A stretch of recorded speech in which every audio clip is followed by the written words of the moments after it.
ஒரு பெரிய காட்டில் ஒரு சிங்கம் ஒரு மரத்தடியில் தூங்கிட்டு இருந்துச்சான். அந்த வழியாக ஒரு குட்டி எலி வந்துச்சான்.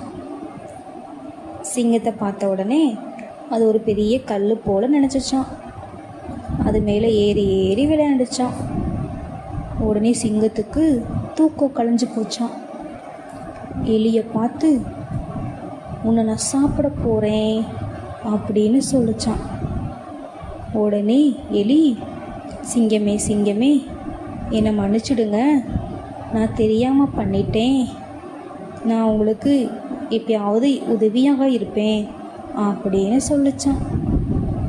சிங்கமும் எலியை பார்த்து, நீயே சின்ன எலி, உன்னால் எப்படி எனக்கு உதவி செய்ய முடியும் அப்படின்னு சிரிச்சிச்சான்.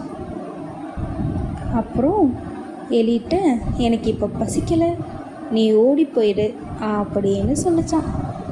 எலியும் ஓடி போயிடுச்சான். இன்னொரு நாள் சிங்கம் ஒரு வலையில் மாட்டிக்கிச்சான். அதனால் வெளியே வரவே முடியல. அந்த வழியாக அந்த எலி வந்துச்சான்.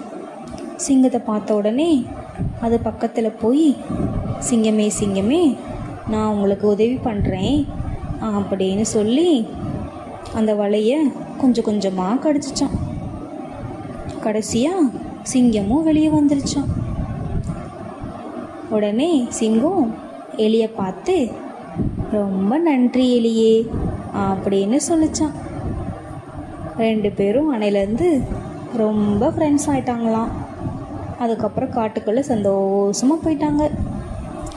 இதிலேருந்து என்ன தெரிஞ்சுக்கிட்டீங்க? உருவம் ஒரு விஷயமே இல்லை, யாராலையும் ஹெல்ப் பண்ண முடியும்.